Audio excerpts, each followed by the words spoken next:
We got Wahoo! Really good sign. We hadn't even made it to Dry Tortugas yet, and it was really exciting for the trip to already have 2 opportunities on a Wahoo. So we kept diving. Obviously, I switched up guns, something a lot more powerful than the reef gun that I had, and we just kept doing drifts. Here comes the who's. Boo, boo, boo, boo. And it's okay. Don't spook.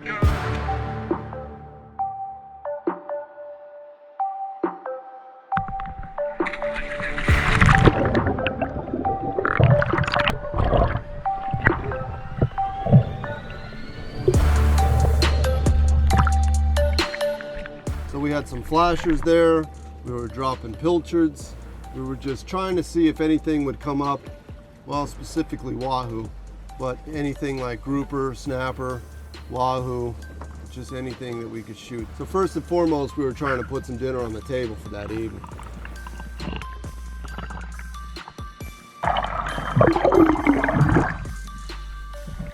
If we shot those, it might bring in a Wahoo.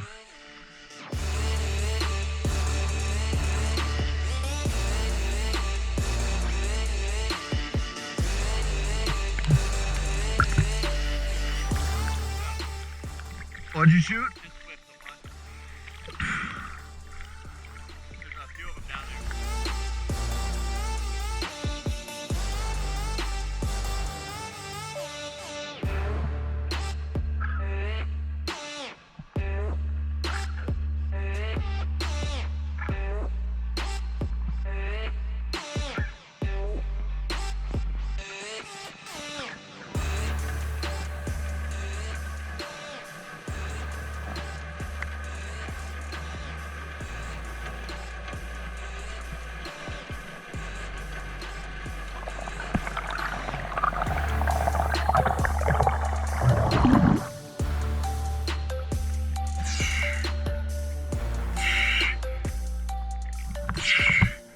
Cuda came up on me. I was hoping that was the Wahoo.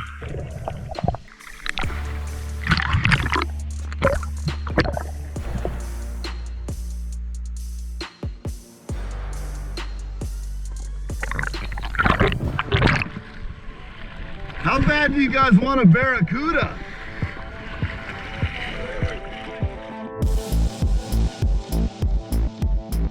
So not long after that, we get another opportunity on some Wahoo. Killian sees some fish, he dives down. I don't think he has a shot. He starts lining up like he has a shot. I'm thinking he's gonna miss, and wouldn't you know, he hit that fish. Hold on!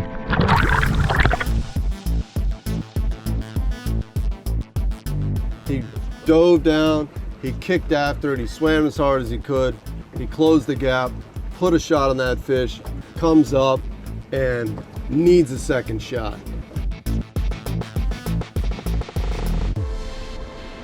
Unfortunately, Killian had an equipment malfunction. Killian, you lost the band! There's a band! I know!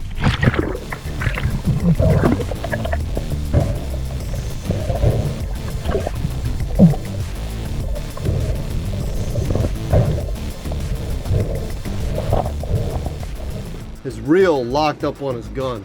And fortunately for him, he had a belt reel, and he had that belt reel hooked up to that gun. So he was able to allow that reel to let out some line, and that fish took a bunch of line out, took the gun, and he swims over to me. Hey, do you have a belt reel? Yeah. Okay, come up to this, quick. And tells me to take my belt reel and latch it to his belt reel.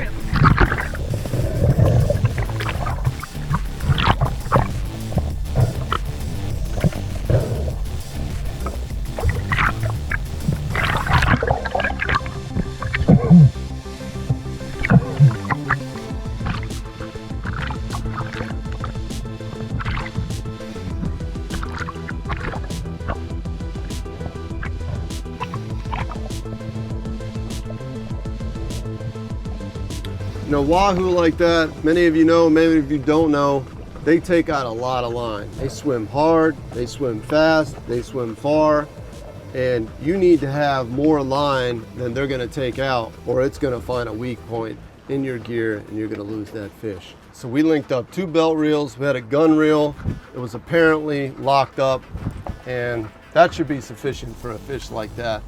But wahoo are a hard fighting fish. And this fish still had a ton of life in him. I was trying to relax, breathe up.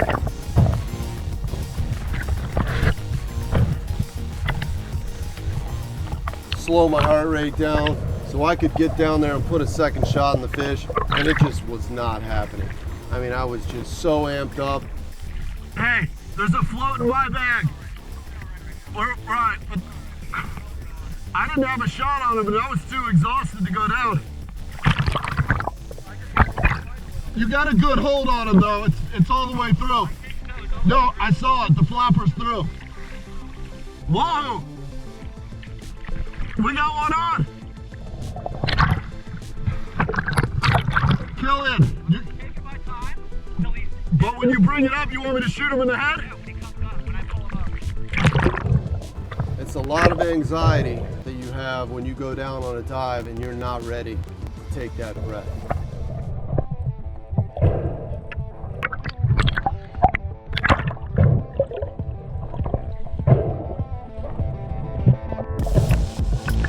So I finally had an opportunity to drop down, put a second shot in this fish, and that's exactly what I did.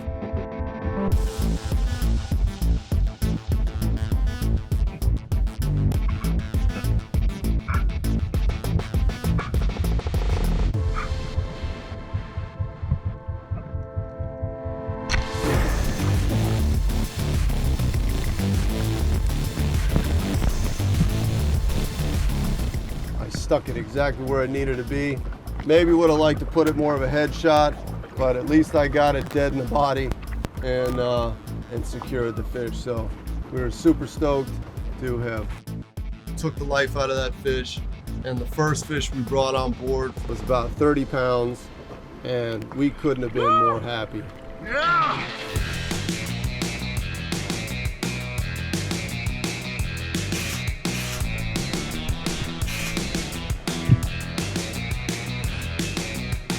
Yeah, buddy. Teamwork makes the dream work. Thank you, bro. Good job. Teamwork, buddy. Yeah. Killian, real funny character. We're taking a lot of shots, a lot of pictures, a lot of videos. He always makes the trip really super fun with his personality. I'll never forget that.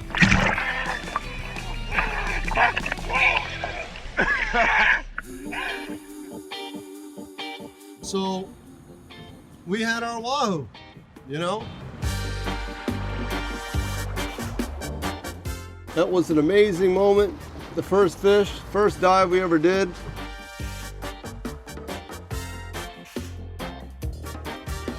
And we were just thinking we were gonna be shooting wahoo all day long, but you know, that wasn't the case.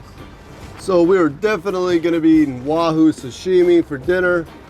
The stress was off. We had a free pass to enjoy ourselves for the rest of the trip. And you know, when you got a fish like that, you feel like a king. Woo! This is the dynamic shot right here. Right here, like this.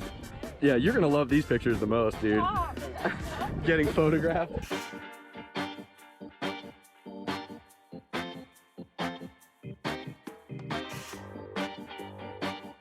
Good times. I was happy to have Killian's back there. You know, it was nice that it wasn't just a stone shot and it came right in. It was cool that we got to both go through that whole ordeal and make sure that we landed that fish together as a team. Because that's part of what I love about spearfishing is the teamwork. Oh, yes. Making love. Wait, what is this? Killian is one funny guy, let me tell you. Number one. Very nice. This is the shot right here, Killian. This is so good. This is the shot. When he's on your boat, you're gonna have a good time, that's for sure. So we shot a number of fish during that trip. I remember some yellowjacks, remember some muttons. Remember this one time I dropped down on a really nice mutton, put a shot in on it, like 60, 70 feet.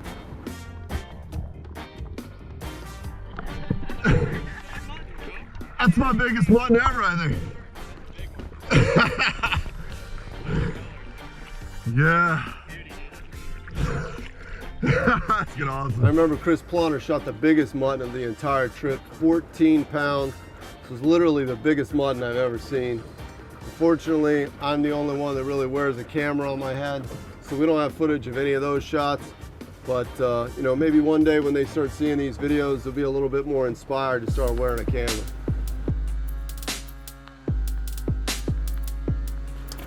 So we made our way along to the Dry Tortugas. You know, that was around the Marquesos area that we shot that Wahoo, but we still needed to go about another 30-40 miles to the Dry Tortugas. So when we finally got closer to the Dry Tortugas, we decided to fish the ledge there until sunset or close to there, see if we could get anything, you know, with that wonderful weather we were having. I mean, the weather was phenomenal.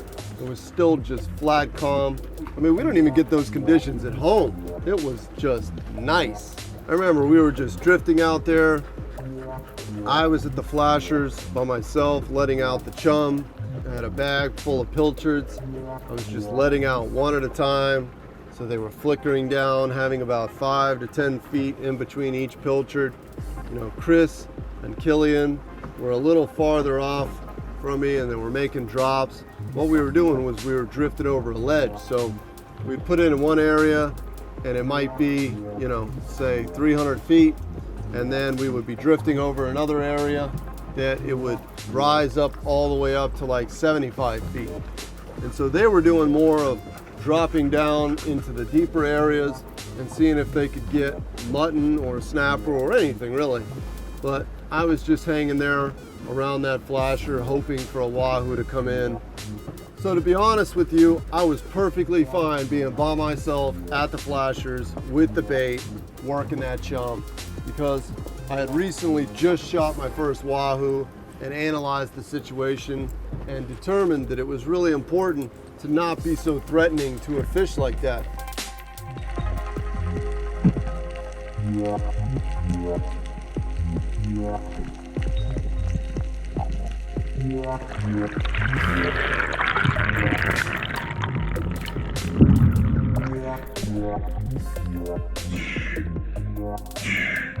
And you know, I just recently posted that video on Wahoo Fever. You remember Wahoo Fever?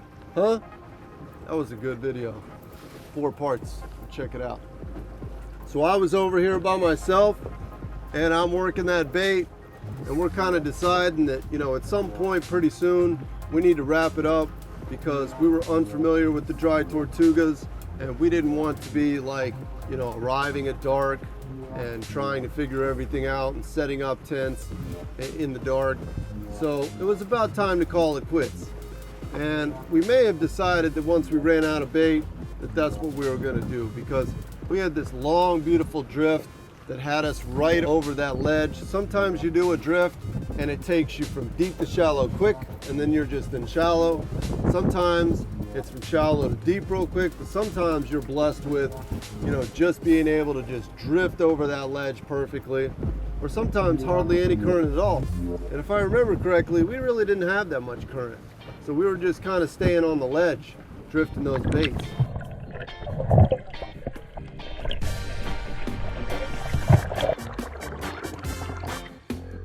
So I'm letting out baits one at a time.